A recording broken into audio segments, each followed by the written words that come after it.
Rick Pitino apologized for criticizing his players and coaches for a disappointing season. And in the same week, my man got a 7-figure NIL commitment from a Red Storm alum. Our New York Post college basketball writer knows all things St. John's. Zach Braziller, let's talk about this wild week that Pitino and his boys have had. First and foremost, you caught the train back up from Georgetown. You good? You settled? You ready to go? Let's do it. I'm ready. All right. Is all things good now in Johnny Land, or you think there's still some sort of resentment from the coaches, players, and the fan base? No, I mean, look, there might be a little bit of resentment from maybe a handful of people, but no, I think, the issue was he said it out in the media.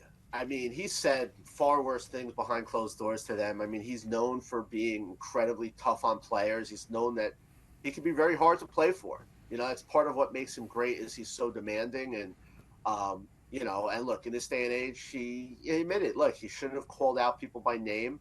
But in his mind, he wasn't necessarily insulting anyone. He said it before. This isn't an athletic team. I talked to him on Tuesday, and he took ownership of this season, and that's been disappointing. There's no question about that. And he really went even further. Obviously, yesterday after they beat Georgetown, in his comments, I think there's a very, very, very small percentage of the fan base that was upset. If they weren't 15-12 and he made comments like this, do you think that the backlash would have been the same? Probably not. I mean, there still would have been a backlash. I mean, the way we are now as a society, it's different from the way it was 10 years ago, 20 years ago, where coaches could kind of maybe get on guys more publicly. But yeah, look, that's part of it. They were looked as a definite tournament team about a month ago, 5 weeks ago, and now they're basically kind of need a miracle to make it or win out. So that's clearly part of it. But I think it was a very, very, very small percentage of fans that were upset by his comments. They're more upset that the team isn't going to make the tournament. And, I think there was obviously more expected of this year. My mindset hasn't really changed about what he's going to be able to do here in the next few years. But clearly this year hasn't gone according to plan. Well, we're going to get your thoughts on this season and the future.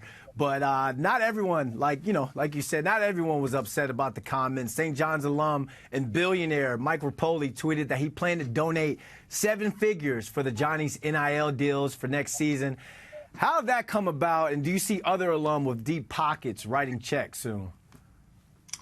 Yeah, look, their NIL is been in a decent, good spot. They're around, 4th or 5th in the league this year in terms of how much they're paying for NIL for their team.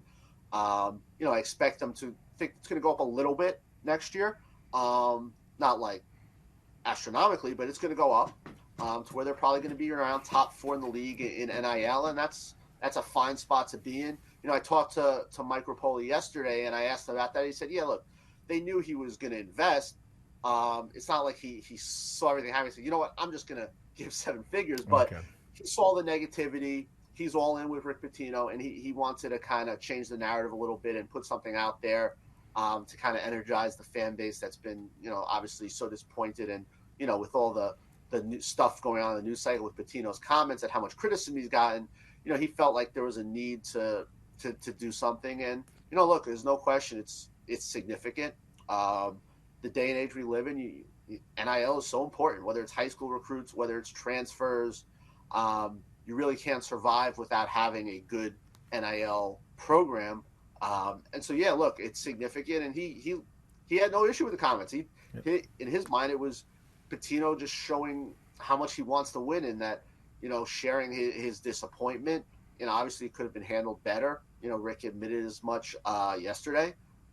But I think in the long run, it's kind of going to be much ado about nothing. Kids want to get paid. They want to get to the NBA. And St. John's, with Rick Pitino, is someone who's few coaches have been better at getting his guys to the NBA over the course of his career.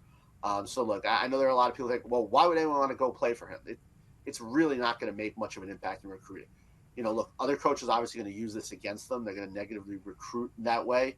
But I don't think it's going to be a major impact for the future, with Rick Pitino here.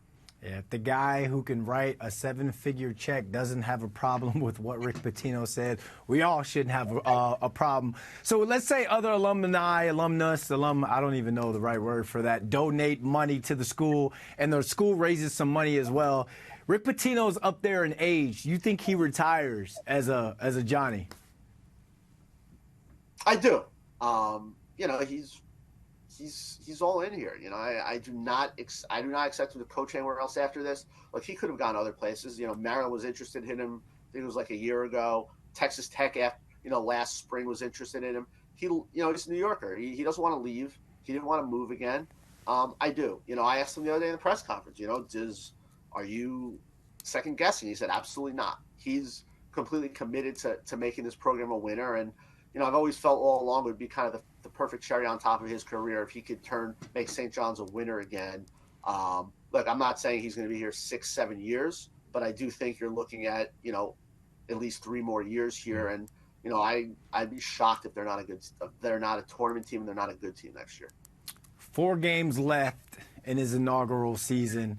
What grade would you give him in the first year? And do you think that this team fell victim to all the hype going into the season? The grade, there's still 4 games left. So I'm gonna hold off on the grade, but it's clearly been a disappointment. He expected to make the tournament. Fans expected to make the tournament. The players expected to make the tournament. It's been a massive disappointment. There's no question, especially when you look at they started 4-1 in league play. They looking like a 6 or 7 seed in the tournament, and then they just can't finish off games. They lead they always play well in these first halves. And then the second half, it kind of all falls apart. Even Georgetown yesterday, they have a 21-point lead, and they only win by 5, only up 7 at the half. For some reason, when it kind of gets tough for this team, they're not able to kind of stem the tide and persevere. So it just hasn't. In the end, sometimes the transfer portal it could lead to quick turnarounds, but sometimes it can lead to seasons like this. You look at Arkansas, who a lot of people thought was a top 15 team, and they're having a worse season than St. John's.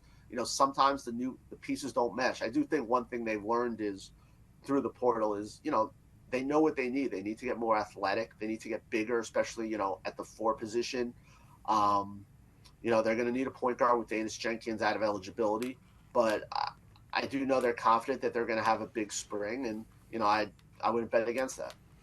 Next up, Sunday, they play number 15 Creighton. They win that game. There's going to be more checks rolling in. I can say that for sure. Zach, thanks for hopping on with us, my man. Of course, my pleasure.